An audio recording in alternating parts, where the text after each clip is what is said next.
And I thought Kristian was kind of playing with me a little bit, because he was running quite a bit slower when he was at the front. So he forced me to the front, because if we were running his pace, we would never catch Sam Laidlow. Yep.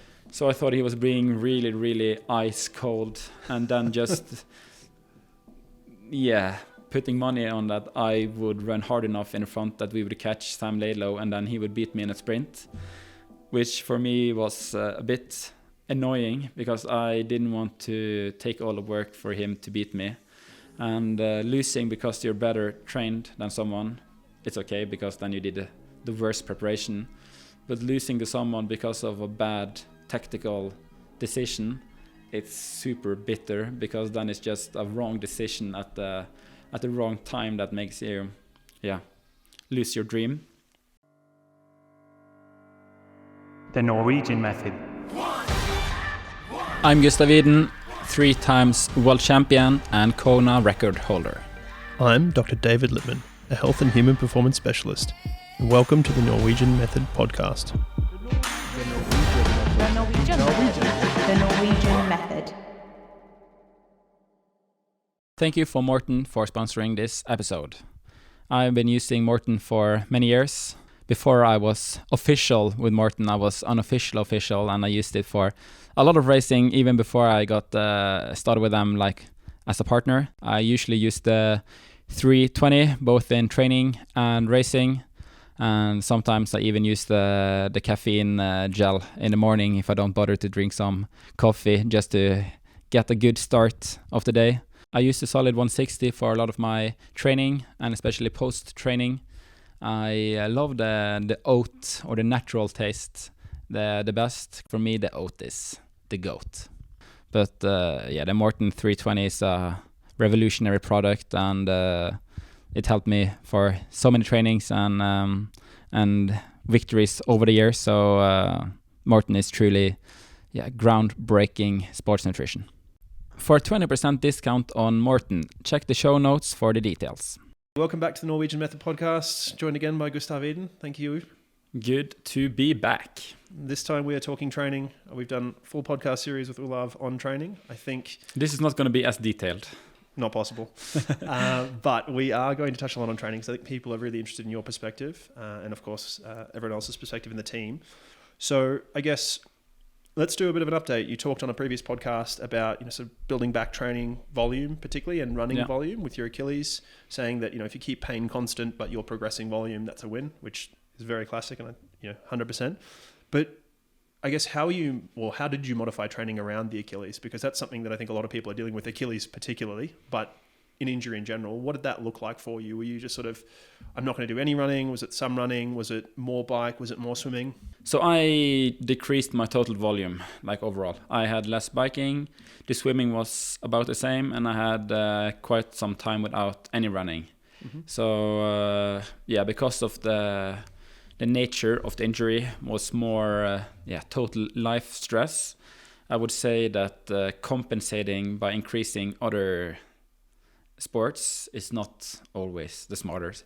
You have to look at the total load, and total load is not training. Total load is family, it is sleep, it is work, it is sponsorship, it's media.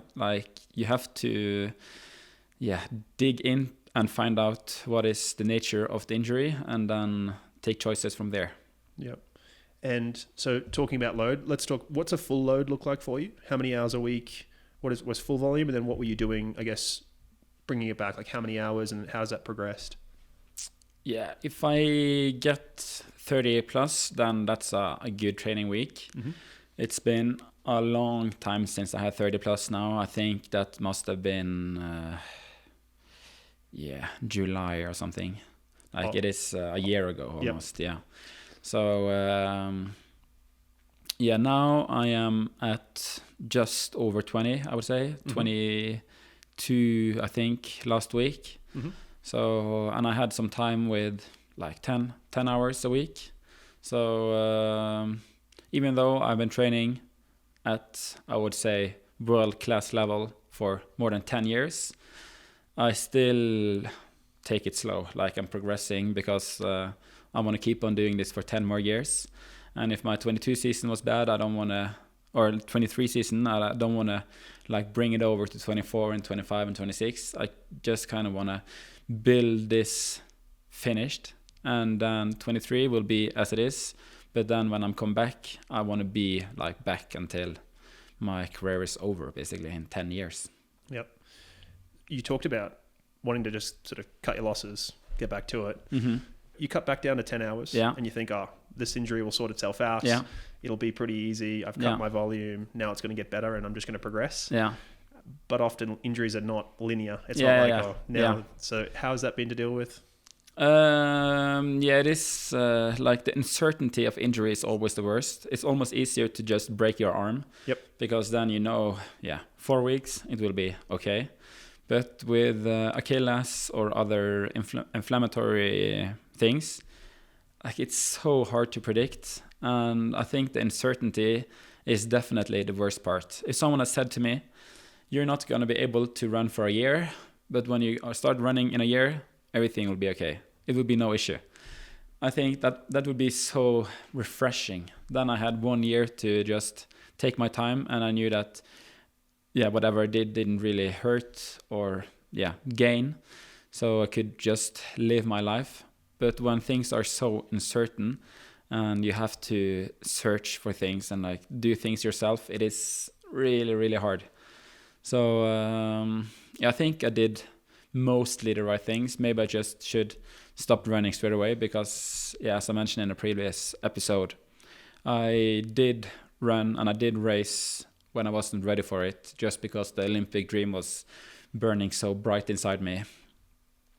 So I should have just immediately shut it down and stopped running and just realized what it really was. But I was just desperate to achieve my dream. So it's hard to be a dreamer sometimes. Yeah, well, that context is really important because decision making for elite athletes is not the same. Yeah, as somebody who's trying to, even someone who's say qualified for Kona finally, like that decision making for them is very different. So I think that's really important to have that context, and I think it's important for people to hear that. And this is why I asked that question: that these things are not linear, even in the world's best, who have got the world's best teams around them. Yeah, it's not so linear. It's not like, okay, we've had some time off. Now we're going to go 10 kilometers this week and 11 next week and 12 there. It's not like that. It ups and downs.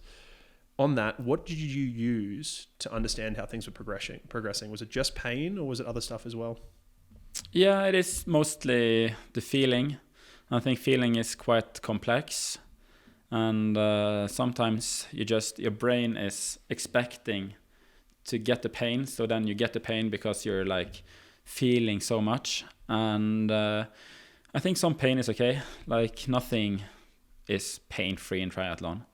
It's one of the most brutal sports on the planet. And if you're expecting to train and perform at an Ironman with no pain involved, that's kind of delusional. It is, but you have to differentiate between normal pain and then the pain that causes injury. And that's the hardest part. Yep. If you have some muscular pain in a session, it's okay.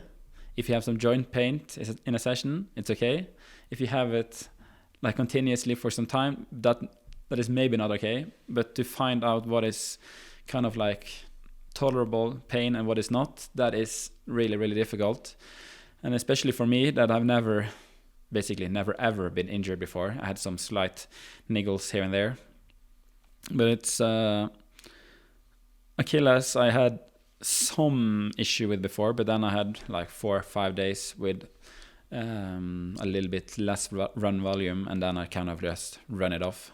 Mm-hmm. And that's what I tried this time as well, run it off. And usually it works. This time it didn't. And I think this is really also affected what my threshold of pain will be in the future, because since I've never been injured before, everything is okay. Like quite severe pain is also okay because I know that it doesn't lead to injury. But now I had some slight pain for some time, and that has taken me out for a year. So I think my pain threshold, at least for some time, has been decreased quite significantly. I think it's so important to hear, and I'm so happy to hear that, not because it's what's happened to you, but because so many people struggle with that. And I've seen people who have this, and I think there's a statement, to be old and wise, you need to have been young and stupid. So I think the hubris of youth that, I'm invincible, pain is fine, I'll be okay. I think that's such a valuable lesson for you to dial in, because so much of what you've done and your success is based on consistency, and having an awareness of that will help your consistency going forward. Is this good pain or bad pain? Do I need to ease off? Maybe I should ease off so that I can come back and fight again another day. I won't spend too much longer on the Achilles, but just for people to hear a bit more about it, because I think, again, they'd be interested. Was it just modification of load? And you did mention on the previous sort of episode we did where you said there was some eccentric stuff you might have been doing. Was it just sort of relative rest, or was it also some of the eccentric stuff? And I did the classical toe heel drops, toe drops with increasing weights, and I got quite a bit stronger, but it didn't help my running at all. So it's supposed to help, but sometimes it doesn't, and we're all different. So I stopped doing it after some time, and then I just did self-massaging and stretching, and just trying to take care of my body instead of doing this loading exercise. And some, not classical meditation, but just being really aware of my body. And I think doing that and take your time is it's working. Awesome.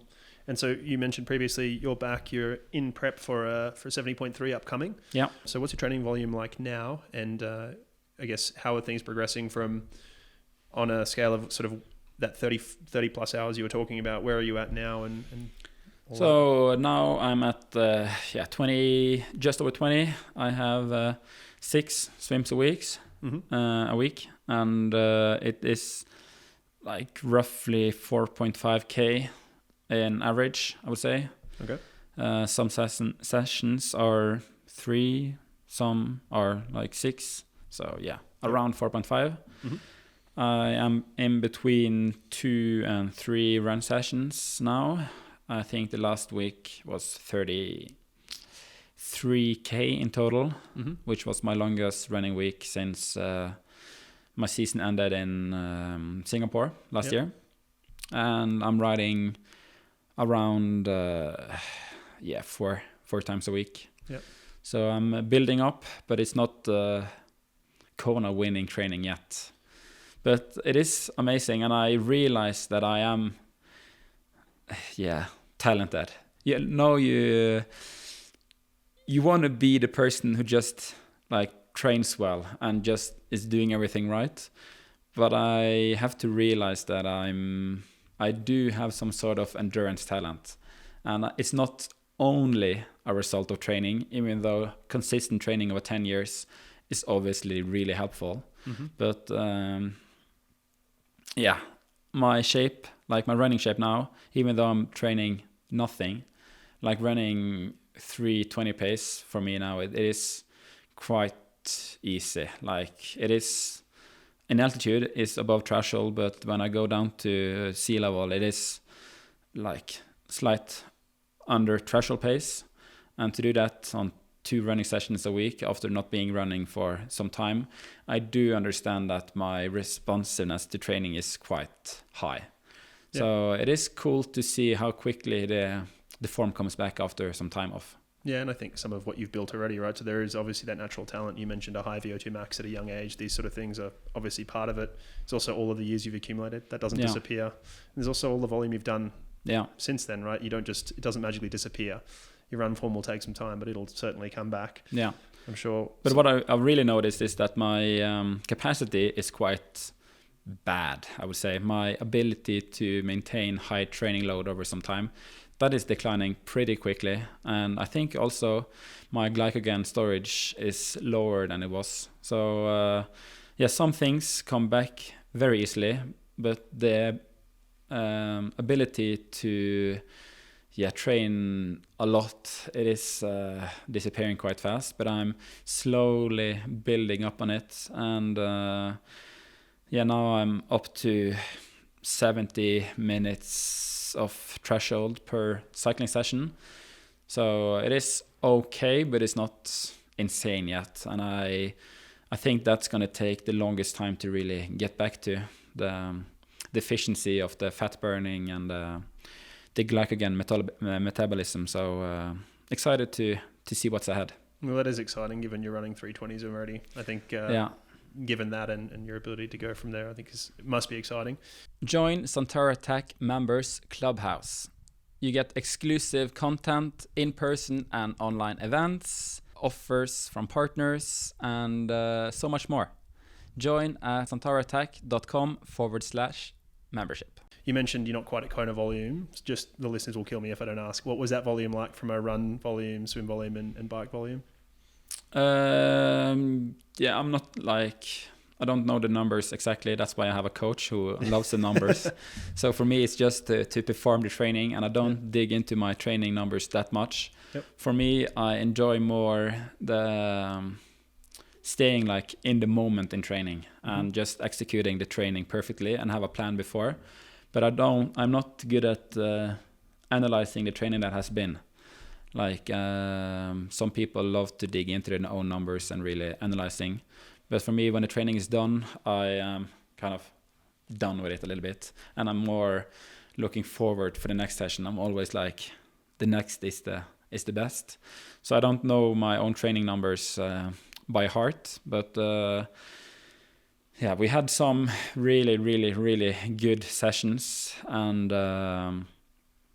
we had the famous week before Kona training weekend where we did basically the whole swim course, bike course, and run course at race pace the week before. And it's fun. It's not good to say it to yourself that you're funny, but I had quite a funny Strava post that weekend that we saw. Now it's time to recover 2 weeks to race time or something. And I thought that was pretty fun because most people would never do that kind of session just a week out. And Olav actually was thinking I had to do some threshold pace 2 days after that again, the Tuesday before the race that was supposed to be on a Saturday, because my Vila Max was dropping too fast. So he was saying that we need to bump up your numbers a bit because you need some of that dynamic load. But then I said, no way. This is now we have to find some energy. But it is really interesting how fast the body is reacting to stimuli. Yeah, and I mean, I talked to Olav about that session specifically, or that couple of days, and he was talking about, as a reduction of total volume for you guys, it was still significant. It's still a lot of volume that you've reduced, and it speaks to your total weekly training volumes, maybe not now, but certainly at your peak, will allow you to do things like recover from an Ironman very quickly. Because, again, famously, you guys don't have a great deal of time off post-Ironman. But you mentioned on the previous podcast about some differences between you and Kristian and what it takes post-race for you to sort of digest everything. What does that process look like between you and Olav, or you and yourself? What does that post-race review look like? Because you mentioned, you don't really review your training data, but I assume you review races even from a process focusing, as we talked about in the previous podcast. Kristian calls say that I have post-race win syndrome, which makes me lazy and it doesn't matter. I have a nonchalant training focus after a win. So I think that's kind of true. I need some time at least to process my big achievements. And I don't actually look through my racing data that much. Sometimes we will talk, me and Kristian, if he's racing, or me and Olav, just what I'm satisfied with, how much, nutrition is always, that's maybe what is most important to review, because you don't necessarily have good recorded data of it. Most people don't log, on Strava or Garmin or whatever, what they're actually getting in. So nutrition is maybe the only point where we're really reviewing, because of course we have a plan of how many grams per hour we're going to do. And all the power is saved, all the running data is saved, but the nutrition is not saved. So then we have to kind of really dig into that part, because I think that is more and more people are getting more and more carbs in, I guess. Mm-hmm. But that is still some undiscovered, or unleashed potential there. I think nutrition is still, a lot to learn. The fourth discipline. The fourth discipline, yeah. After the transitions. Yeah. Fifth discipline, maybe. I have to ask this question because otherwise the listeners are going to kill me. I appreciate you maybe not be able to tell me, but do you have any numbers on what you say, maybe at Kona previously, what you took, roughly carbs per hour? Kona was pretty crazy. So we have a really, really good partnership with Morten. And they said, like, I wouldn't say they recommended it, but they were interested to try it. So in Kona, I had 2 320s per bottle with me. And I had 2 bottles behind my seat, and then 1 on the frame, and then my front hydration kept. I had a custom front hydration system that was built, and I didn't really try it before the race, but that held 1.2 liters, I think.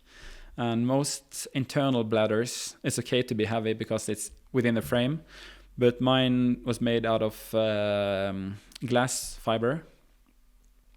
And it was quite heavy, and of course 1.2 liters of water weighs about 1.2 kilos, and Kona is quite famous for the wind, and I had this huge sail in front, and I'm really, really lucky on race day that it wasn't that windy, because that bike was quite difficult to maneuver. But anyway, the concentration was about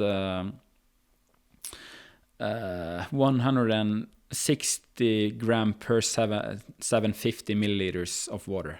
Okay. And I was drinking well above 1 liter per hour. Wow. So big numbers.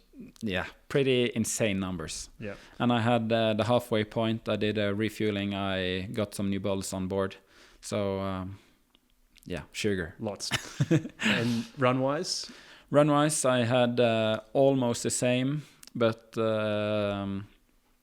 less total volume. Yeah. But the concentration was the same. Yeah. And were you using gels or just liquids or both? I had some gels, but I actually do prefer to drinking it. But when you have 2 320s per bottle, it is similar. Basically, it is not far off a gel. Yeah. And was that, when you say you prefer drinking, was that because of Kona and the heat, or is that in general? In general, yeah. I just like to drink it. Yeah. Yeah, that makes sense. So let's go to Kona. Yeah, obviously that's the goal upcoming. How do you feel you're progressing towards that? Now I feel like I have some time, but I guess in a couple of months, if I haven't really improved where I want to improve, I guess I will feel a bit more stressed. Mm-hmm. Obviously, I'm the defending champ there, so it is some expectations of me to perform, but I think most people by now realize that it has been a challenging year, and of course being without real running for a year takes maybe my superpower, or like my best discipline, a bit down. But I am eager to perform at Kona, and I still think my performance 2 years ago was good, and I don't think it will be easy to improve an insane amount on the run, but I think the bike, it is some kind of improvement to still find, and just overall equipment choice and everything. So it is room for improvement, but my performance was good, I would say. And I mean, the field, by virtue of the fact that the World Championships is moving now, the field for Kona this year is undoubtedly going to be amazing. Is that something that excites you? Are you excited to race those guys? Are you happy you don't have so much pressure? How are you feeling about all that? Yeah, I'm not sure if, like, 2 years ago, Kona was the race, I would say. Mm-hmm. Now with the PTO, who offers like this great venue for racing, and obviously money, which is important to stay afloat as an athlete. I think more and more people are racing more and more, and I think some will benefit from it, others might lose some fitness and focus. So I'm excited to see how people will react and find out how much racing affects the performance. Me as an athlete has typically underperformed at the start of the year and then gone better and better throughout the season just because the racing is good training for me. So I think I'm an athlete who is kind of benefiting from a little bit more racing, but that's not the case for everyone. And I think we also saw that first part of COVID when there was no racing going on and people just had a lot of base miles and a lot of easy training. And when the racing finally starts and they started doing race prep, we had like this insane race of performance through cycling and triathlon and running and so many sports. Maybe not swimming because the pools were closed. Yep. But yeah, I think people will find out that racing sometimes is hard, and especially traveling. Yeah. Well, I mean, there's more than a few people, and you talked a little bit about that life stress already in a previous episode. Talk to me about the choice of races. How do you choose races? I mean, you're not with a PTO this year. Yeah. So how did you make that choice, and how do you choose races more broadly? Yeah, it's based on what I think. Like, firstly, we have to set like the main focus. So this year it was easy because like the Olympic dream is gone. So then it's only one huge race left, and it's Kona.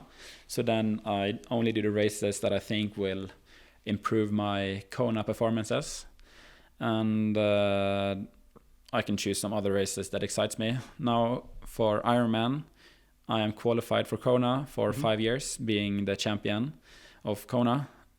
So I just have to validate my slot.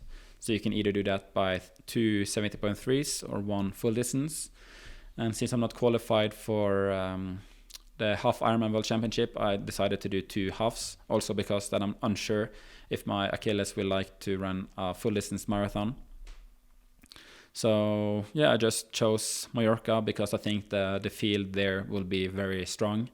And I don't think I will qualify for Taupo at that race because they have 4 slots, but the level being that high, I'm not sure if I'm able to qualify. And the second race will either be Warsaw or Les Sables. But generally, I choose races based on what's interesting and where the level is high and where I can make some money. Yep.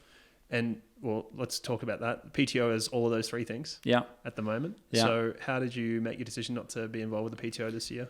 I think one of the issues with both PTO and Super League is that you're contracted and you are obligated to race a few races. And at the time where the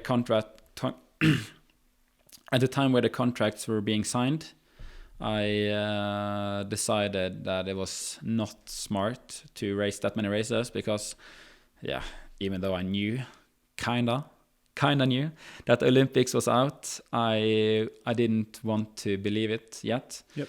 So then I would have to do most of my racing after Paris, but then that would not be beneficial for Kona. Yep. So you have to look at the total race volume and take the choices from there. And of course, post-injury, you want to have control rather than feel obligated to fulfill a contract. Yeah. And famously, Olav would prefer you barely to race, and you and Kristian are usually pushing for more races, and he's trying to get less. So that makes a ton of sense in that respect. Yes, at the time where the contract's being signed, I didn't run anything, and I was just really, really unsure on when I would back running and when I would back to fitness.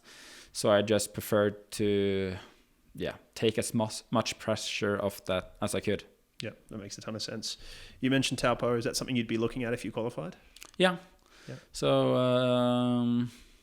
but I don't feel like if I perform at Kona, the season is kind of good. Then I can take some time back off again because focus is also really trainable. Yep. And I'm noticing now that my focus and the ability to stay focused over a longer time is slightly worse than it was, but I am trying to kind of get back into it. So to just have one major goal of the year, I think it's good for me.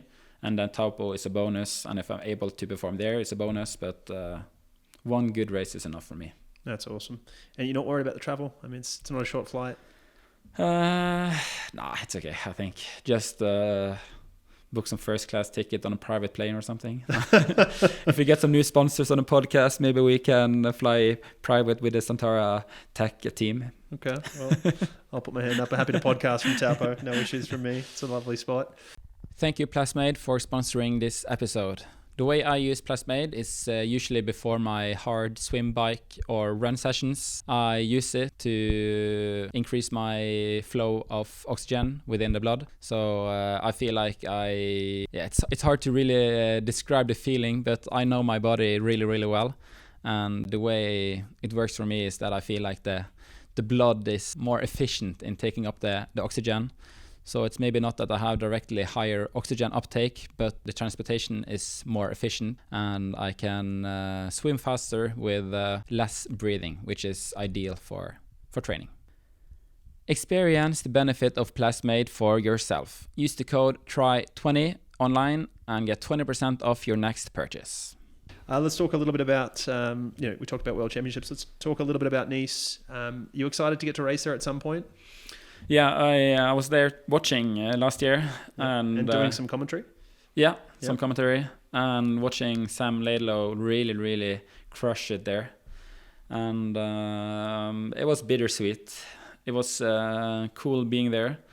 But all this conversation like, why aren't you racing? I was like, it was a bit tough. But that course is really made for me, and racing there in 2019, my really breakthrough race for at least a commercial standpoint, even though I had won some World Cups before. And well, actually it was a bit strange because coming into that race, I was not considered one of the favorites, even though me and Kristian, we set the first and second fastest half Ironman time through all times in Bahrain the year before, and running a 106 and 107, and people still didn't really consider us. For me, that was really strange. But I knew that my race there was going to be amazing. I didn't know I was going to win, but I think I did anyway. Yep. I was just super confident, and training in the course was just really, everything just fit me in that course. So racing there in next year is going to be really tough and really fun. So I think the course is way better than Kona, but I won Kona, so yeah. That's scary for other people. Running 320s, excited for Nice. Feel like you're better suited to the course. And I mean, it's so interesting to me, you've not been out of the sport very long from a competition standpoint. You've had very clear reasons to be doing so. So much of the conversation has shifted, right? And part of that needs to happen for media because, the media can't We need drama. Yeah, we need drama, but we also need something to talk about, and talking about people who are not racing is always tough. Yeah. So there's been a bit of a rise of some guys who are, Sam Laidlow, is between you and Kristian at Kona, obviously, but, people like Magnus Ditlev as well. Mm. So who are you excited to race again now that they're sort of, you're coming back and you're getting to step and these people have sort of upped their game a little bit? Who are you excited to race? Sam Laidlow, he's a character. He's a really good guy, and is good for the sport. Obviously his performance in Kona was, I didn't expect him to perform that well, and that's why me and Kristian let him go. Even though we didn't let him go, he was riding really, really fast and hard. But I think we could have stayed with him, but then of course with a higher risk of blowing up on a run. But the reason why he got such a huge gap was just because that we didn't really consider him a runner. But now he is improving so much on the bike and the run that he is one of the guys to really compete against. And obviously Magnus has been crushing the P100 or T100. So those two are, I would say, the main guys to compete against. young and fast and fun guys. So yeah. Awesome. Let's talk about that decision that you and Kristian, you said you just let Sam go. Was there actual conversation about that? Did you guys actually talk to each other on the bike and say like, hey, yeah, let's let him go, it's fine? No, I think the only thing we said to each other on the bike was that Magnus got a penalty. Okay. And at that point, it was a bit strange, I would say. Of course, it's like heat of the moment and it's really hard to take good decisions. But for me, it was strange that Magnus didn't ride harder at that moment. Mm-hmm. Like if he stayed with us and had a 5-minute penalty, it's not a chance that he would beat us. But if he went with Sam Laidlow and then got a gap there, he might be able to get a podium. So that was the only thing we're discussing on the bike, I think. Yeah. And what about on the run? How was the discussion there? Was it like, let's go catch this guy, or? On the run, I thought for a really, really long time that it's only going to be a duel between me and Kristian. Yep. And I was doing most of the work at the front. Yep. And I thought Kristian was kind of playing with me a little bit. Yep. Because he was running quite a bit slower when he was at the front. So he forced me to the front. Because if we were running his pace, we would never catch Sam Laidlow. Yep. So I thought he was being really, really ice cold, and then just putting money on that I would run hard enough in the front that we would catch Sam Laidlow, and then he would beat me in a sprint, which for me was a bit annoying because I didn't want to take all the work for him to beat me. And losing because you're better trained than someone, it's okay because then you did the worst preparation.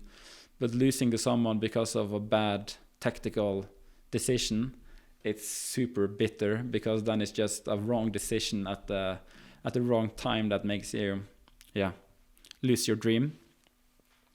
Luckily he did actually struggle, and it was not only for show. So he was being a good teammate to just try to help me run faster.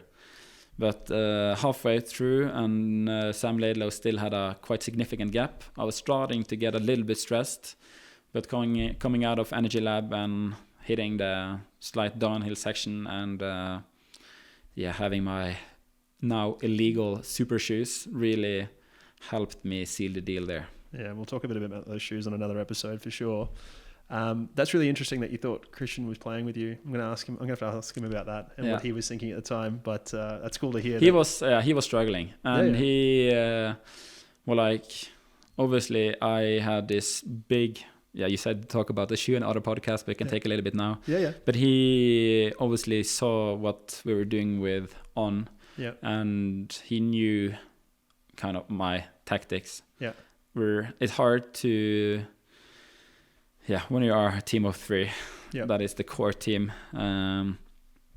It's hard to keep secrets.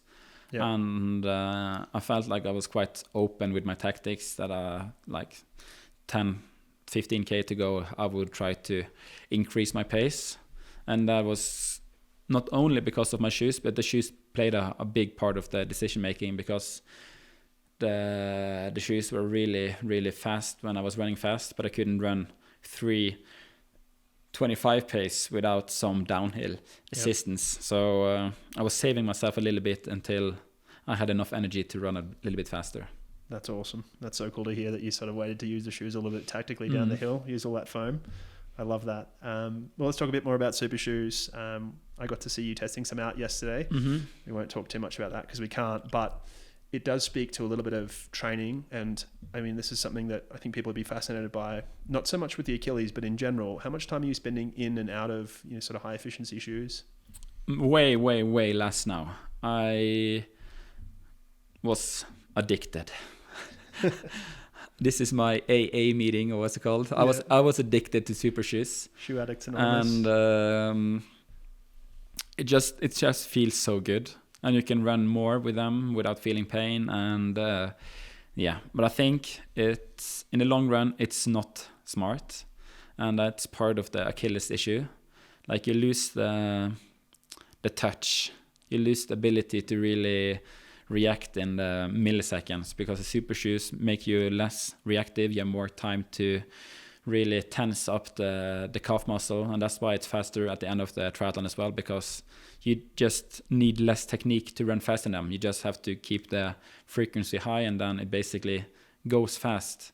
So now I've not done it, except the shoe testing yesterday. I've not done anything in the carbon shoes since I started back up running again, and I try to do as much as possible as in like less supportive shoe, and I do a lot of my training walking in the woods to just get the touch in the foot, to get back the I don't know what the English word is, but the ability to feel the ground. Proprioception, I think is what you're talking about. Yeah. Yep. So I think to avoid high the high stack carbon shoes and just save them a little bit, it's a good decision. But of course you have to train a little bit in them, because you can't come on race day and then do something new. So a little bit is okay, but low efficiency shoe is a must in your training. So I take from that you're probably going to spend some time specifically prepping for, say, a 70.3 and or Kona in your race shoes, as some race specific paces, and otherwise more time in your sort of more conventional shoes. Yeah. So we usually do the brick session in race shoe, and then threshold session in low efficiency shoes. Okay.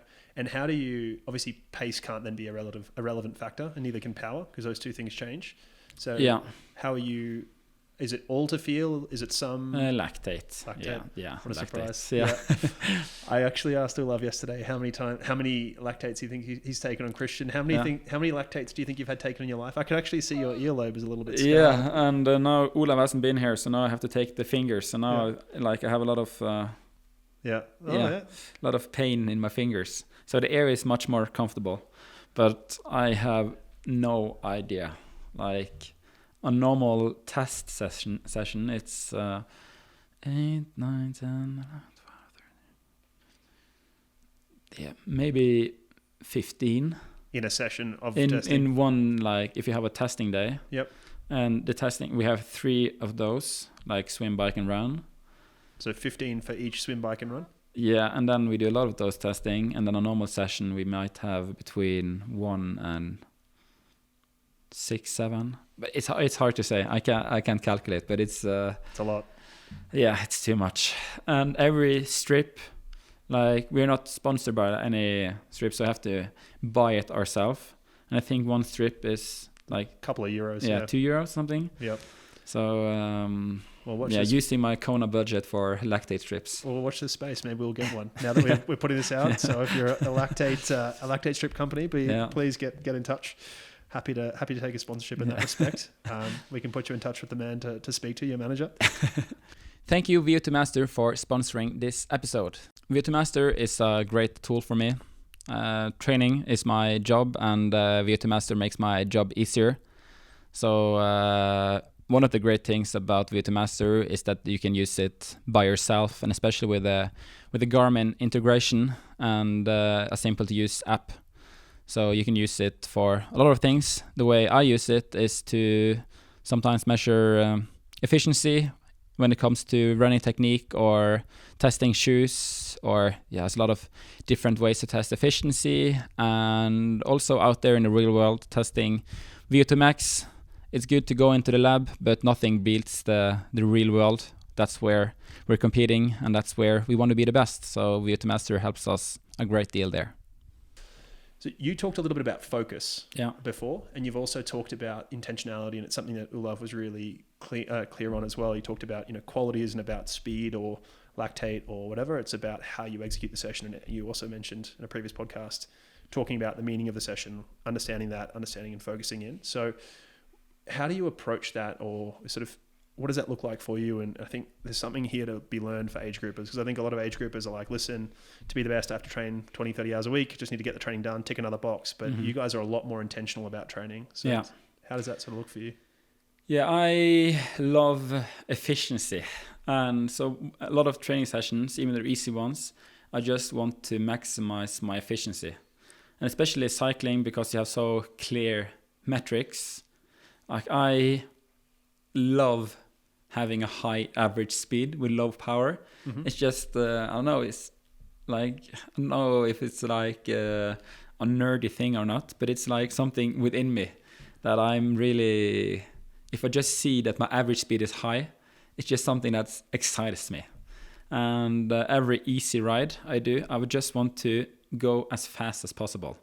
And but to be clear there, as fast as possible, keeping it easy. Yeah, so it has to be easy, but just fast. And the same with running. Like I love being on a treadmill and then trying to get the heart rate as low as possible and just relax as much as possible.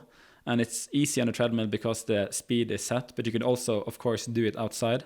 But that is, something that's really ingrained in me, like the efficiency part of it. And that is, I try to also have it in a swim, but swim for me is not natural. Yep. And I can't really, I don't know when I'm swimming good and swimming bad, so I have to have a lot of input. But on a bike it's so clear. You have like the Garmin in front and you see the speed. So that is one part of training that I really love. Yeah, and also mentioned previously that the session needs to have meaning. It needs to bring something to the table. And just tick the boxes is okay every once in a while, but you need to bring something to the table for training session. Like it could be as simple as like increasing threshold power or threshold duration, but everything needs to do something, or else it's almost a waste of time. Yeah, and I think that the key thing you're bringing there, or you're talking about, is improving efficiency. I think people are misunderstanding that on an easy run. They just think, listen, I got to go out and run easy and make it easy, or an easy ride. Like, oh, this is a coffee ride, I just need to be easy. It's like, well, no, you can work on position, or you can work on, efficiency. You can do. There is something you can always work on. But also, like a coffee ride can be intentional if the intention is to disconnect. Yep. Like that is also okay. But then you have to realize what it is. Yep. Like it is better to have a coffee ride and disconnect and kind of use that as a meditation than to stress about it. And if you don't enjoy the efficiency, then I wouldn't recommend doing it, because then you end up hating every training session. So you have to find some intention in training that you really love yourself. On a coffee ride, it is good. Like you get the training in and you can disconnect, and you can kind of meditate on the bike a little bit. But then you have to realize that is the intention of the session. Yeah, don't race home.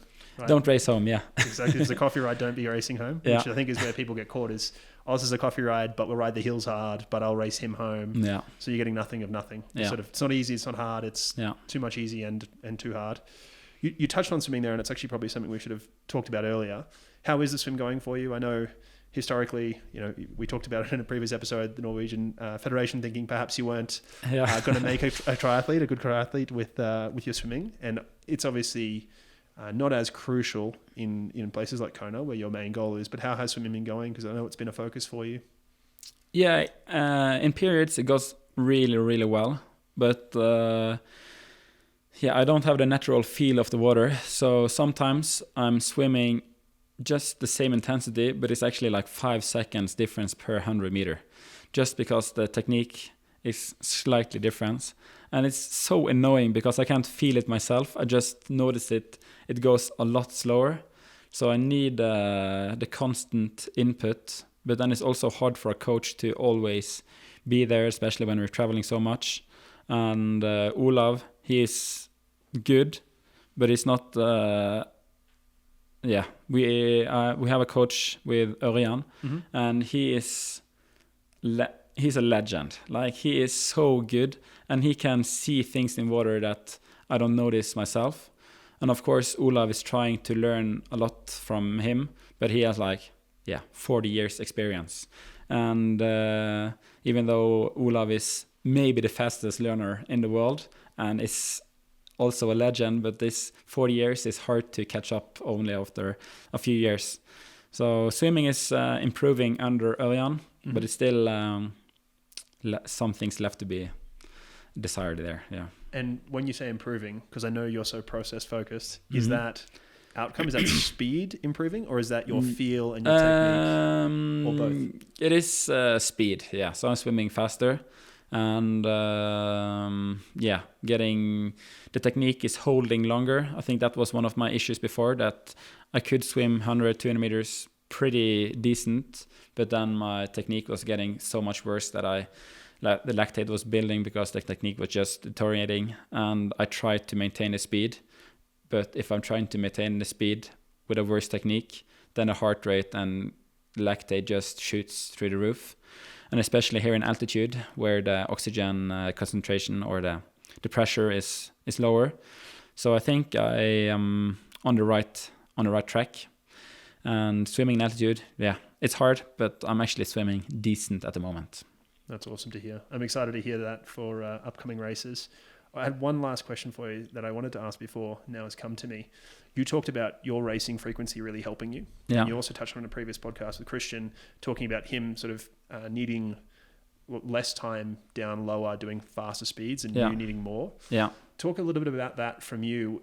You spend blocks here at altitude and you adapt to the altitude, obviously, red blood cells, all these things. But then you said you needed to go down and sharpen up. So what does that look like for you? How does that sort of transfer for you? And then how does the racing fit into that? Yeah, so for me, I could race really well straight down from altitude. Okay. Because if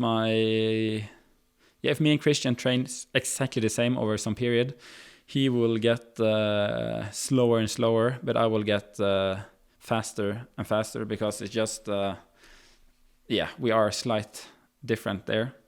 So we need some different input in training as well. Mm-hmm. And that also fits in with altitude training, where the training generally is lower pace and more higher volume.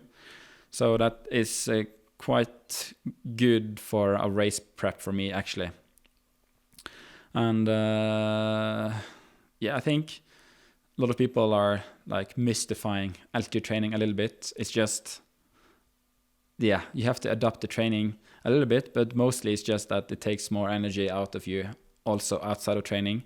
So I don't think the going down and preparing is like you have a magic number. Like you have to have 10 days before or 9 days before. I think if you do like the normal training right and get the intensity correct, then it doesn't really matter how close to the race you go down. And I also know from previous visits, you've said that Kristian adapts to the altitude pretty quickly, and you struggle. He doesn't a little bit feel more. it. Annoying. Yeah, and you struggle a little bit more. So obviously your training isn't done the same when you get up here. Yeah. So how long does it roughly take you to catch up to Kristian, so to speak, in that respect? I think I never really catch up in altitude. Okay. But after 2 weeks, I'm pretty close. Okay. But the threshold, I still I'm never really, especially on the run and the swim, I never really follow him. But when we come down, and I know if I follow quite closely and we go down, then I'm ready. That's awesome. Then it's looking good. Yeah, that's great. That's so interesting to hear the difference, because you guys have had so much time training similarly, right? Mm-hmm. You two train more similarly to each other than anyone else would to either of you. Yeah. So you guys are so similar in that respect. You spend so much time together, and yet there's still this difference that is probably genetic. Yeah. And you understand it. And I think it must be. I find the interplay of some of the mind stuff here, where pre-Kona you talked about, he knew about your shoes, mm-hmm. and he knew your tactics, and then on the run you're thinking, he's foxing and he's going to come past me, and you're thinking in training, I'm keeping up with him at altitude, and I'm sure he has the exact mirror of those thoughts. So it must be great, and I truly believe you two when you say, if you don't get to win, you would love the other person to win, and you truly support each other.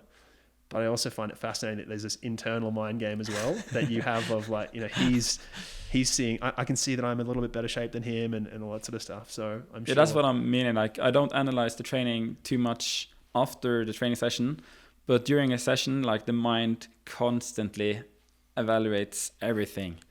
I'm seeing him, and then I see him running 3:05. I'm running 3:10. What does this mean? And what's his lactate?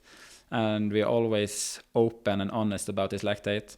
And a typical Kristian is 10 take the lactate himself and then checks it. And then he pretends that, oh, don't look. So he puts it face down in the car, especially on the bike session. Like, he has a really bad poker face. Like, fuck, I was high. And then he puts it face down. And then Olav checks it. Oh, 0.7. Like, he is trying to be manipulative, but kind of like in a funny way. In a playful way. That's awesome. I've seen a lot of that with you two messing around up here. In whatever aspect. So no, I think it's a really great note to end on. So thank you so much for your time again, particularly given the energy at altitude this has taken and some of the emotional energy. So thank you. It's been a big day. So I really appreciate you, and thanks for taking the time. And we'll be back next week with the Norwegian Method podcast. Please do subscribe to the podcast, share it with a friend, and share it on social media. Thank you. The Norwegian Method.